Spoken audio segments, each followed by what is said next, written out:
Golongan T20 dan M40 wajar diberi fokus yang sama seperti mana B40 dalam pembentangan bajet 2022 hujung bulan ini. Menurut Perunding Kewangan Rakyat Syamsuddin Kadir, pandemik COVID-19 bukan sahaja menjejaskan B40 tetapi juga T20 dan M40 yang ramai terkesan punca pendapatan. Bagaimanapun katanya fokus dan bantuan perlulah bersasar dan disalurkan kepada mereka yang benar-benar terjejas akibat pandemik COVID-19.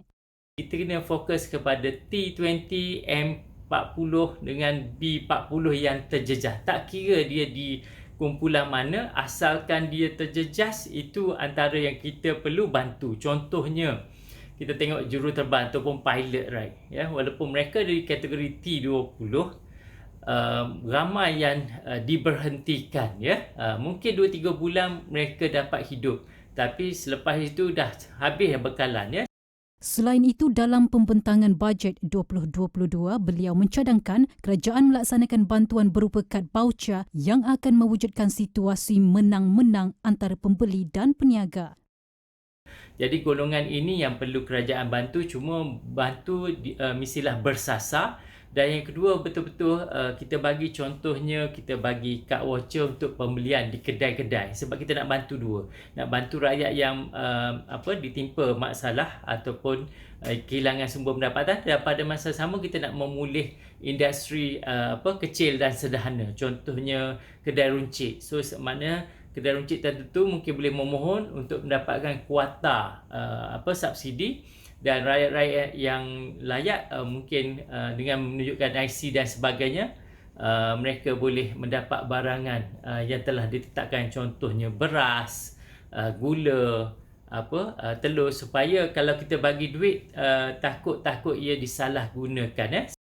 Tambah Syamsuddin, moratorium juga antara inisiatif proses pemulihan pendapatan yang perlu diteruskan namun hanya kepada yang layak. Belanjawan kali ini juga katanya perlu memberi fokus terhadap nilai mata wang negara kerana ia mampu menambah kuasa beli pengguna, seterusnya merancakkan ekonomi. Beliau juga berharap cukai pendapatan dan cukai korporat dapat dikurangkan sekaligus dapat menyaksikan lonjakan terhadap pendapatan boleh guna. Sementara itu, rata-rata orang awam yang ditemui mempunyai harapan tersendiri terhadap belanjawan yang akan dibentangkan tidak lama lagi. Bagi peniaga, selain bantuan kewangan, mereka berharap kerajaan dapat memudahkan urusan peniaga untuk memiliki tapak dan lesen perniagaan.